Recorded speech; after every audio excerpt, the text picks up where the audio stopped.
Te agradezco un montonazo la espera sobre todo, y charlar un ratito conmigo nuevamente. La otra vez me quedé fascinado realmente con la charla que habíamos tenido. Es la primera vez que nos vemos en realidad cara a cara, pues la otra vez fue directo por Mitre, por la radio. Encantado. Yo tengo acá algunos de tus libros. Nada, me encanta además la estética que tienen los libros tuyos. Y Ah, me gracias, qué pasó. interesante, porque alguna de esas tapas las elegí yo. Qué bueno. Sí, no, mirá, la última vez, no sé si lo elegiste vos, pero es Bueno, sí, la idea la di yo y ellos hicieron el diseño. muy bueno, no, no, no, muy, muy bueno. Y mirá lo Qué que bueno. me pasó estos días cuando charlé con vos, que íbamos a tener la entrevista, digo, bueno, a ver, voy a ojear una vez, a ver, agarro de la biblioteca, a ver qué tengo, Crímenes Imperceptibles, y estoy a punto de terminarlo. No lo pude largar otra vez, con Qué lo cual bueno. me fascina, porque está buenísimo. ¿Volvés a leer tus libros? Cada tanto, cuando se hacen reediciones, a veces los vuelvo a leer. Y hay algunos que los leo que tiene que ver con libros en los que yo había puesto muchas expectativas y luego no pasó casi nada. Y Claro. entonces, y que a mí me parecía que estaban muy bien de todas maneras, y es como si fuera a decirles, no fue tu culpa, no fue tu culpa.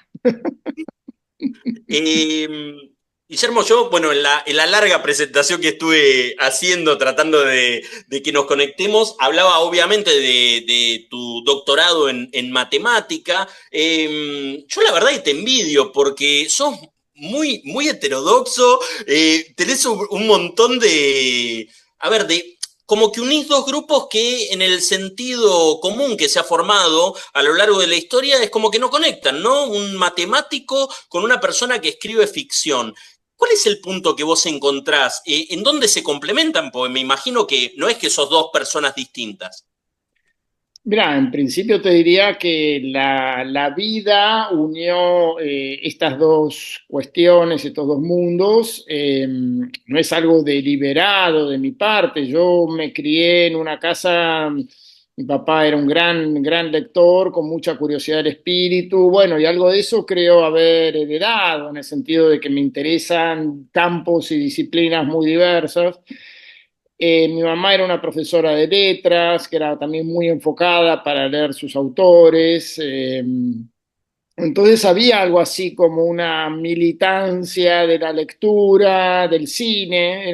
Se conocieron como socios fundadores del Cine Club de Bahía Blanca. Eh, y durante mi infancia y adolescencia, de ningún modo yo imaginaba que me iba a dedicar a la matemática, ni siquiera era la materia en la que mejor me iba, ni mucho menos.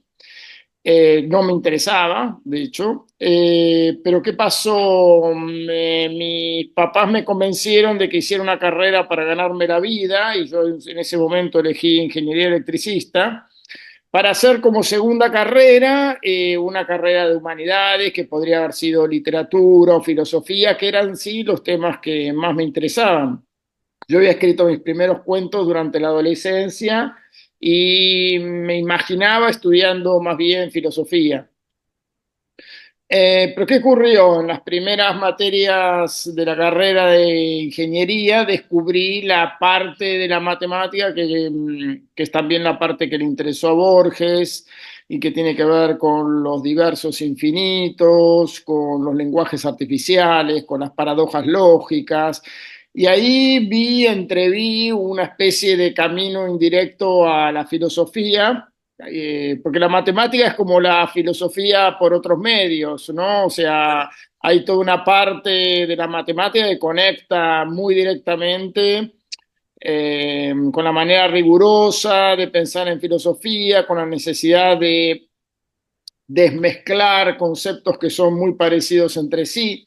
¿No es cierto? En la filosofía se hace con el lenguaje natural, el que usamos todos los días, y en la matemática con un lenguaje de precisión infinitesimal, que es el de las fórmulas matemáticas. Pero la clase de juego, en algún sentido, se parece. Ahora, Entonces me decía, ¿cómo? no, que en el principio los presocráticos, ¿no? Tenían como Por supuesto, esta todos unión los mucho filósofos, más pero directa. no solamente ellos, imagínate Kant, tiene Claro. toda una juventud científica, Hegel en su lógica pasa por la matemática, ¿no? Cuando analiza la noción de límite. El mismo Marx decía que la definición de límite era como la captura del movimiento, ¿no? En fórmulas matemáticas. Es decir, que todos los filósofos Husserl, todos han tenido una cierta formación matemática o por lo menos han tenido que exponerse a algunos de los resultados principales de la matemática porque es consustancial a la manera, es como el modelo de razonamiento riguroso que anima Em, a buena parte de la filosofía, no a toda, pero hay toda una tradición en ese sentido dentro de la filosofía. Leibniz, bueno, el mismo Spinoza, ¿no? La ética demostrada según el modo geométrico, etcétera. Bueno, pero lo que te quiero decir es que, ya ves, fue un accidente que yo llegara a la matemática, pero un accidente feliz, que me abrió toda una manera diferente de ver una cantidad de cuestiones y finalmente me dio también personajes, ámbitos, la posibilidad de viajar incluso. Viajé bastante como matemático a congresos antes de viajar como escritor.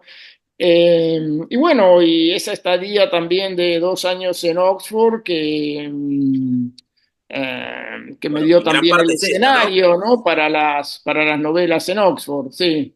Claro, es gran parte de esto. Recién nombrabas a tu papá en una entrevista. Vos dijiste alguna vez que tus amigos no le conocían la cara, ¿no? Que estaba siempre detrás de un libro. Siempre me pareció genial esa idea. Y Más recién bien leyendo detrás de diarios estaba, ¿no? Ah, de Porque, diarios, ¿era? sí, sí, Mirá, porque no, leía también, pero no le conocían la cara porque los diarios eran más grandes, entonces le tapaban claro, la los cara. diarios grandes. Y uno de tus personajes, que para mí es uno de mis preferidos, Seldon, en un momento no recuerdo bien cómo es la secuencia, pero le dicen, bueno, quizás podés hablar con él si lográs sacarlo de sus teoremas. Y yo digo, ¿hay algo de tus personajes que también tienen, bueno, obviamente partes tuyas, pero también de tu papá? Sí, incluso en Crímenes Imperceptibles hay una referencia a un cartoncito que mi papá tenía guardado en su biblioteca. Parte de la biblioteca tenía unas puertas que se abrían Mira, y él tenía un cartoncito que tenía un dibujo que decía, el hombre no es más que la serie de sus actos. Y era una frase de Hegel, decía abajo Hegel, ¿no? Y es una frase que a mí me hizo pensar bastante a lo largo de la vida. Son esas frases que te quedan de chicos como que son muy importantes y a la vez claro. estaba como un poco oculta, ¿no? De un modo en la puerta de la biblioteca. Y muchas veces pensé sobre eso. ¿Realmente es así? Porque yo soy un gran lector de Henry James y en la novela de Henry James todo pasa entre la conjetura y el acto. O sea, los actos son como la destilación de una larga serie de conjeturas, ¿no? Entonces, sí, los hombres muchas veces se definen por sus actos, pero creo que son más que la serie de sus actos, de todas formas, ¿no? Igualmente la frase es interesante y me dio lugar a pensar mucho a lo largo de mi vida. Eh, Guillermo, la idea del policial, ¿en algún punto está esta idea determinística de el villano dentro del policial que trata de mostrarle a su víctima, o por lo menos quizás no es su víctima, sino el observador, que haga lo que haga, él se va a salir con la suya? ¿Hay algo de esa lógica? Bueno, fíjate que dentro de Crímenes Imperceptibles eso forma parte de una conjetura que finalmente se demuestra que es falsa. Hay como la construcción. Esa idea del villano es una idea que nos resulta grata, que está afianzada, multiplicada en infinidad de películas y libros. Entonces es como si ya al leer una novela policial ya se nos configurara con facilidad esa clase de imagen, ¿no es cierto? Es decir, si vemos una serie como un desafío a la inteligencia de un lógico, tendemos a creer que realmente existe ese villano por detrás, ¿no? Pero fíjate que dentro de esta novela había un juego de espejos, ¿no? Había algo así como un truco de ilusionismo con todas las cartas a la vista, como se dice en un momento.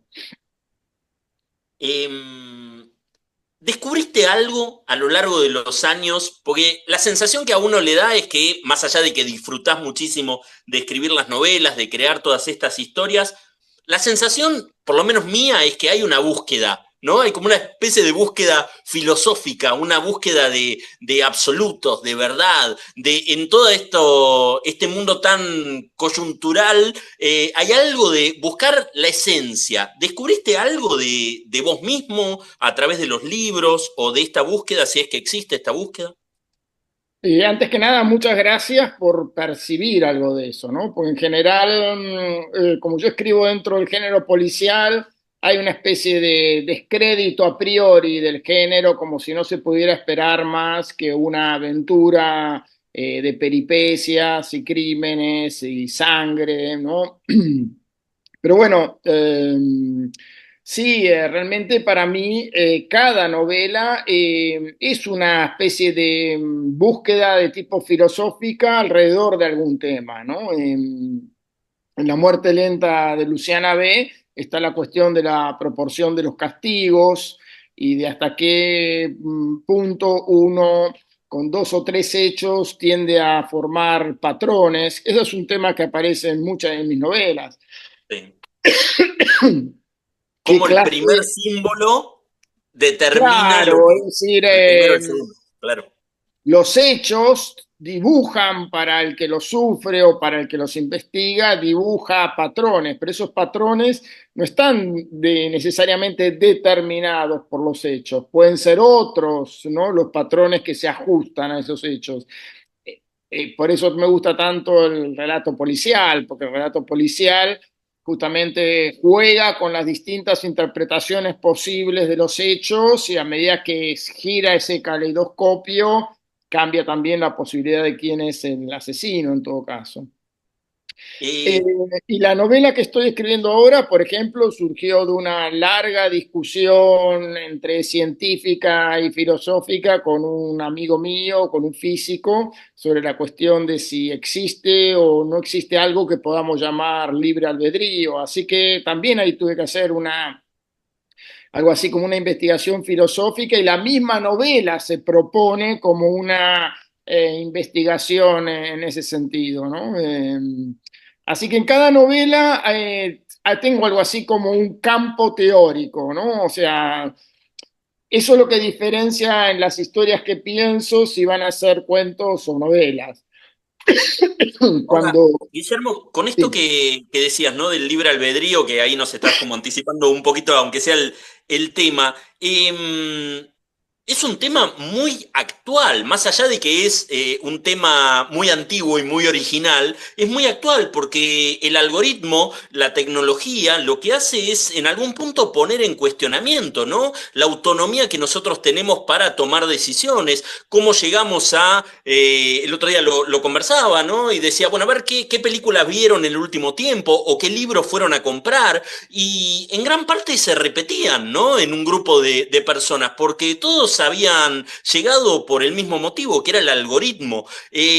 ¿Cómo te llevas con eso? ¿Es un tema que te preocupa, que te parece interesante, que es un tema atendible? Me preocupa muchísimo porque estamos viendo las consecuencias a gran escala, ¿no es cierto? El resurgimiento de los fascismos en todo el mundo creo que tiene mucho que ver con esto. Y la manera en que se pone de moda de pronto en toda una generación, en la juventud de pronto, ser como naturalmente de derecha, cuando la juventud hace dos o tres décadas era naturalmente rebelde por izquierda, digamos, o tenía sentimientos compasivos o solidarios o lo que fuera, y de pronto tenés toda una especie de ejército de jóvenes que solo piensan en hacer dinero. Bueno, son cuestiones que son preocupantes por la gran escala, ¿no? Son fenómenos que es como si se alimentaran a sí mismos por el contagio y la proliferación. Pero cuando yo me refiero a la discusión del libre albedrío, sin dejar de lado esto que vos decís, me refiero más bien a la cuestión fuerte, es decir, imagínate que vos, sin pensar en algoritmos, estás delante de un tablero de ajedrez con dos posiciones, con dos alternativas para tus jugadas que son más o menos equilibradas. Digamos que vos no podés discernir cuál de las dos es la mejor o cuál puede tener alguna falla, ¿no? Que serían las dos maneras de poder decidir a favor o en contra de cada uno. Bueno, en esa clase de posición, digamos, existe, cuando vos decidís mover una o la otra, ¿hay algo que realmente lo haces vos porque así lo decidís? ¿O actúa algo de lo que vos no sos consciente y que a posteriori te parece que tomaste la decisión? Bueno, se han hecho experimentos, justamente en la novela que escribo, se habla de los experimentos de Libet del año 83, que parecían indicar que antes de que las personas tomaran la decisión de una acción elemental, algo en su cerebro se activaba unos milisegundos antes, como si la decisión no fuera del todo personal, digamos, ¿no? Sino que estuviera determinada o predeterminada por el estado de la configuración de las neuronas en ese momento. Me llevas directamente libre albedrío, me llevas a Dios. Quizás es una... Bueno, justamente estoy leyendo, bueno, estuve leyendo una cantidad de cosas. Hay un libro muy interesante, es una charla en realidad que dio William James, que se llama El dilema del determinismo. Y él hace una metáfora, por eso decía lo del ajedrez, porque él hace la metáfora, o sea, cómo conciliar la idea, yo soy ateo, está claro, ¿no? Pero cómo conciliar la idea de Dios que está presente tanto en Descartes como en Spinoza, que son los dos como contendientes con posiciones diferentes, cómo conciliar la existencia de un Dios que todo lo puede anticipar, todo lo sabe, con la posibilidad del libre albedrío para los humanos, ¿no es cierto? O sea, y entonces él lo explica con la idea de un ajedrecista novato que juega contra un ajedrecista experto. Entonces dice, el ajedrecista experto no sabe cuál será la jugada en particular que hará el novato, pero sí sabe que cualquiera sea esa jugada va a poder desarrollar un plan para derrotarlo irremediablemente.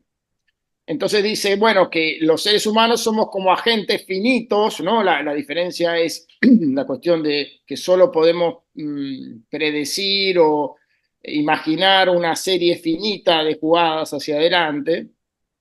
Pero el jugador experto sería Dios, que cualquiera sea nuestra jugada, de algún modo puede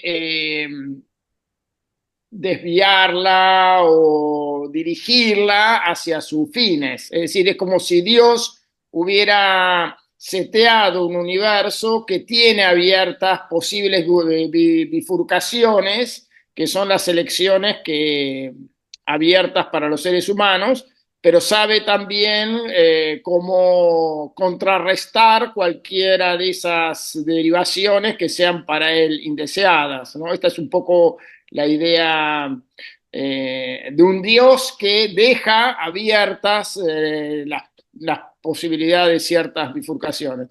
Que esa idea se lleva bastante bien con la idea de la física contemporánea, ¿no es cierto? Porque hay una cantidad sobre todo a nivel subatómico, no todo está determinado como se pensaba en alguna época por el demonio de Laplace, ¿no? Es decir, que vos podías medir en cualquier momento posición y velocidad y sabías cuál era la trayectoria íntegra de cualquier partícula, ¿no? Bueno, ahora en el mundo subatómico eso no es así y realmente las partículas viven en un limbo de posibilidades, en principio infinitas, y solamente se determinan al medirlas, ¿no? Su trayectoria. Es una locura total, ¿no? La física cuántica, tratar de interpretar esta idea de que algo va a estar determinado o no para un lado, para el otro, es A o B, solamente en el momento en el que lo estás observando, ¿no? Que la Sí. observación tenga ese nivel de importancia, es fascinante. Además de fascinante, es un poco incomprensible también, ¿no? Va, por lo Claro. menos hay algo que a uno, bueno, sobre todo a uno educado en la física clásica, le cuesta mucho entender. Los físicos ahora ya vienen con esa idea de algún modo incorporada y la encuentran más natural, pero por supuesto que se da lugar a una cantidad de paradojas, ¿no? Esa sería una, pero hay muchas otras que todavía no están para nada claras.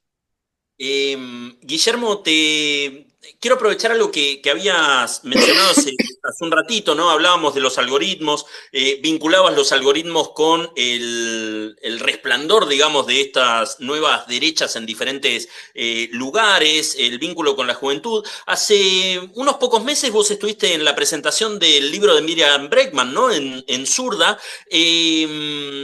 Y ahí tuviste una pequeña presentación de prólogo que vos hiciste, en donde, claro, hacías una caracterización muy dura, ¿no? De este momento.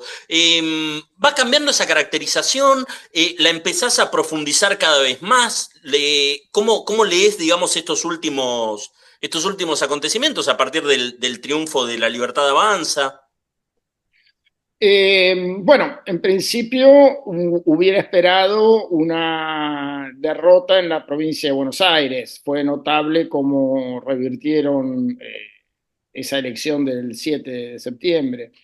Pero luego leí un artículo de Serrano Mansilla que me convenció bastante porque remitió a otras dos o tres oportunidades en que la derecha se sintió en peligro en todo el país, o lo que él llama el sector conservador de la sociedad argentina, pero que es un eufemismo para decir el antiperonismo, ¿no? En Argentina, que son que fue la segunda, primera vuelta en el 2019 entre Macri y Alberto Fernández, después de una derrota catastrófica en las PASO, y Macri se fue, después del gobierno horroroso que hizo, se fue con el 40% de los votos.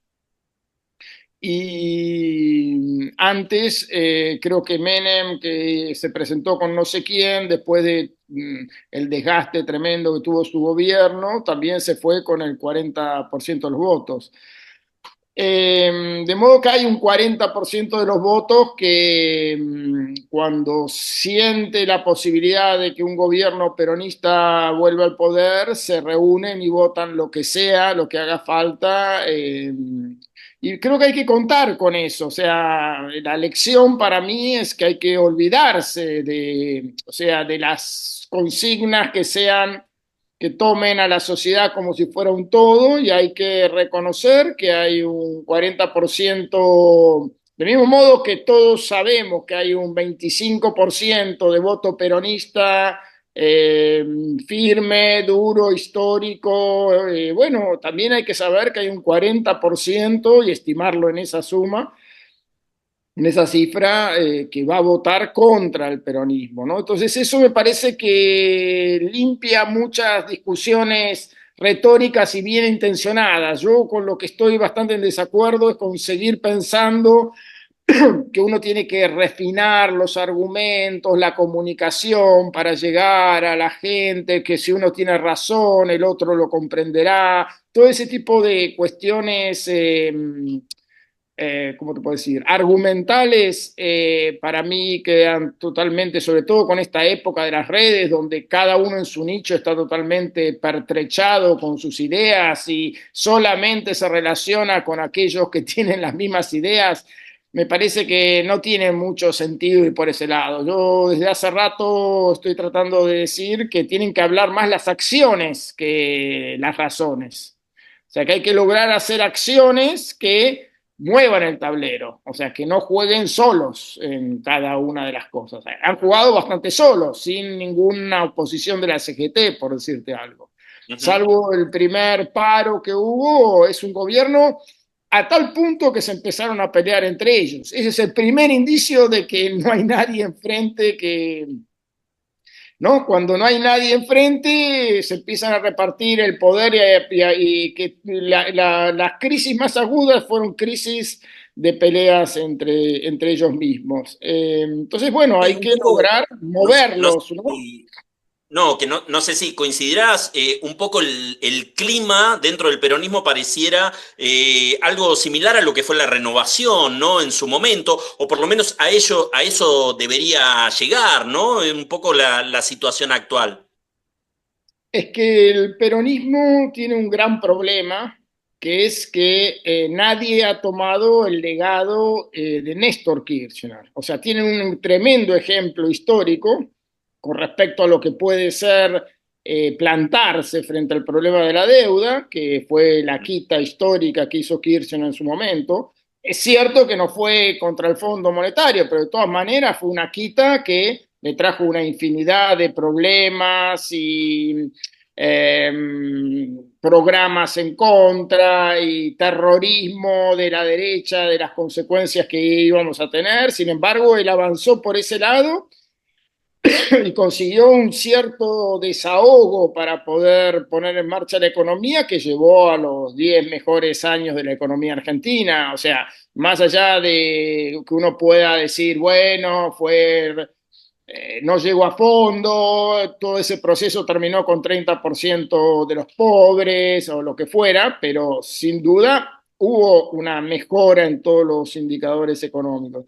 Bueno, ese legado no está tomado dentro del peronismo, no hay en el peronismo alguien que plantee algo rupturista. Entonces, están esperando a que se caiga el gobierno. O sea, de estos 2 años el mismo Máximo Kirchner dijo, hay que esperar al 2027, sentarse a esperar a ver pasar el cadáver del enemigo, pero bueno, no se le puede decir a los jubilados que esperen 4 años, a todos los familiares discapacitados que esperen 4 años, me parece una locura esto, y sobre todo ellos no tienen en este momento un plan de gobierno, que es lo que... Porque el único plan que tenían finalmente es el que se mostró durante el gobierno de Fernández, que es convalidar la deuda. Siempre convalidan.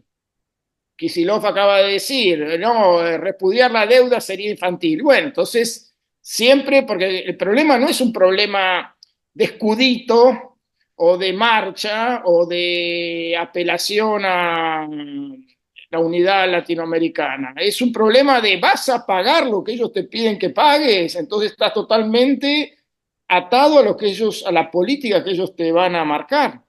O no, o vas a confrontar, entonces aparece alguna posibilidad de hacer otra cosa. O sea, es la decisión crucial. Si el peronismo decide, como en el 2019, convalidar y pagar, van a fracasar tal como fracasó Massa, Fernández, etc.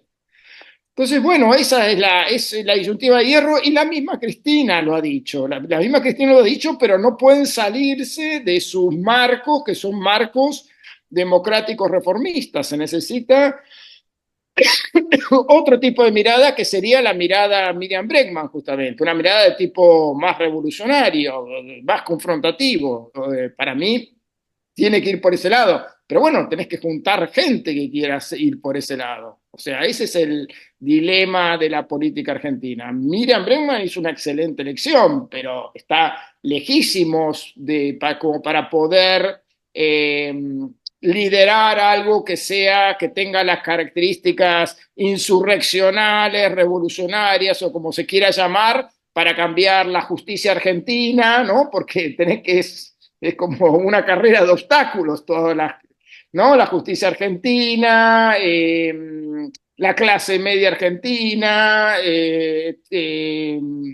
los intereses, de los grandes intereses económicos, en fin, creo que Guillermo, te hago la última pregunta, te traigo de nuevo sí, a la literatura, que en realidad no nos vamos nunca, ¿no? Porque todos los temas están conectados con esta experiencia no, literaria. que El otro después, día, antes de que me sí, olvide, una nota optimista antes del final. dale. No, el otro día leía una nota, no me puedo acordar el autor en el New Yorker, que hablaba de cómo la concepción de monstruo se había ido como alivianando a lo largo de los años. Entonces ponían muchos ejemplos de las películas de Pixar, en donde en realidad ya ahora eran, bueno, eran como un poco incomprendidos, había que incluirlos, tráiganlos más cerca, con un poco de cariño lo vamos a tener. ¿Qué te parece que está pasando con el monstruo, con el terror dentro de la literatura? Bueno, el ejemplo más siniestro de esto es de Joker, ¿no? O sea, la identificación con la película y el personaje de Joker. Eh, acabo de ver Frankenstein Ah, no la vi como, todavía, claro. extraordinaria, me pareció extraordinaria, pero bueno, De ahí Guillermo del Toro, justamente ¿no? está como al revés, eh, porque hay una diferencia sutil entre el monstruo que su monstruosidad deriva de que le niegan la posibilidad de comunicarse con los seres humanos o lo condenan a la soledad, como es el caso de la criatura en Frankenstein, y el monstruo con el que hay una identificación por los niveles de maldad, como es el caso de Joker, ¿no? O sea, Claro. hay una diferencia para mí muy grande de punto de vista, si querés, humanista. En un caso es claro para el espectador que hay una falla en lo humano de no poder abarcar aquello que es diferente, ¿no? De ahí viene incluso la etimología de monstruo, ¿no? Aquello que no puede justamente dar lugar a otros de su misma especie, Claro. ¿no? Mira, Hay mira qué algo de la interesante. soledad del En monstruo. este artículo lo que planteaban, además de esa etimología, decían que monstruo venía de presagio, ¿no? Como algo que en realidad, en ese espanto, te estaba demostrando que lo que venía después era peor. La consecuencia del monstruo iba a ser Bueno, en peor. Me pareció general, fascinante. sí, sí, en general, fíjate que todas estas películas suelen ser como alertas en contra de los avances científicos, ¿no? Hay un elemento en estas películas de que todo nuevo avance tiene una consecuencia